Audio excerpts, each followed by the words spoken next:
son mari appelle. Et la Bible dit, elle vient de perdre son fils unique. Son unique. Quelqu'un dit mon unique, il faut dire mon unique. Ah, je n'entends pas. Quelqu'un dit mon unique. Elle vient de perdre son fils unique. Imaginez-vous le désastre. Imaginez-vous le déséquilibre que ça peut créer. Imaginez-vous la douleur. Toute douleur. Son fils qui la soutient. Quand elle voit son fils, elle voit son père.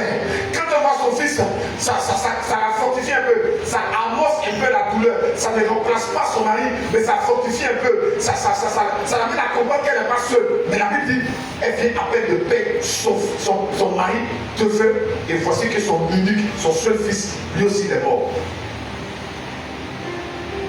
Je déclare et je décrète que la mort arrête de tuer dans ta famille au nom de Jésus. Si tu n'es pas prophétique, tu n'as pas répondu. Sinon, si tu es prophétique, tu as répondu. Je dis, je déclare et je décrète que la mort arrête de frapper dans ta famille au nom de Jésus. Que la mort arrête de frapper dans ta famille au nom de Jésus. Donc déjà là, la révélation, on identifie rapidement un esprit de mort dans la famille. Et la mère commence à pleurer. Et la mère, elle est tellement bouleversée qu'on ne peut plus la contrôler. Alléluia. Amen. Elle perd tout espoir. La fille folie, continue. À organiser les funérailles. Alléluia. Amen. Alléluia. Amen. C'est biblique. Hein? Les mamans, les deux mots, les parents. On dit quand c'est le premier là. C'est pas ça. Le monde demande. Maman, quand c'est le premier enfant, on fait comment? On fait vite. Donc c'est vite là qui est là. On dit qu'elle vient après de perdre son mari.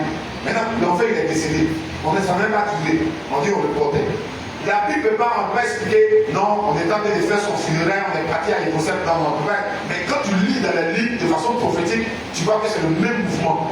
Donc ça veut dire qu'ils n'ont pas trop attendu. Dès que le fils est décédé, ils n'ont pas trop mis du temps pour aller l'enterrer. C'est ce que ça veut dire. Quelqu'un dit Amen. Quelqu'un dit Amen. Merci. Alléluia.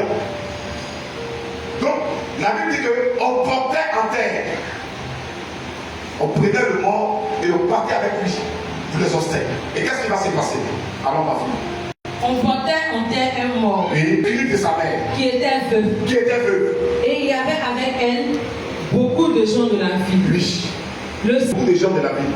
Vous savez que cette mère-là, c'était une famille aussi qui était connue. Alléluia. Amen. Ah, quelqu'un doit me dire Amen. Je t'amène dans la vie qu'on connaissait. Peut-être par sa manière de faire, par sa manière d'être gentille, par sa manière d'être généreuse. C'est à cause ça dans la vie, on dit qu'il faut être bien, il faut avoir un bon cœur, il faut bien te comporter. Dis à quelqu'un comporte-toi bien, il faut dire à quelqu'un comporte-toi bien.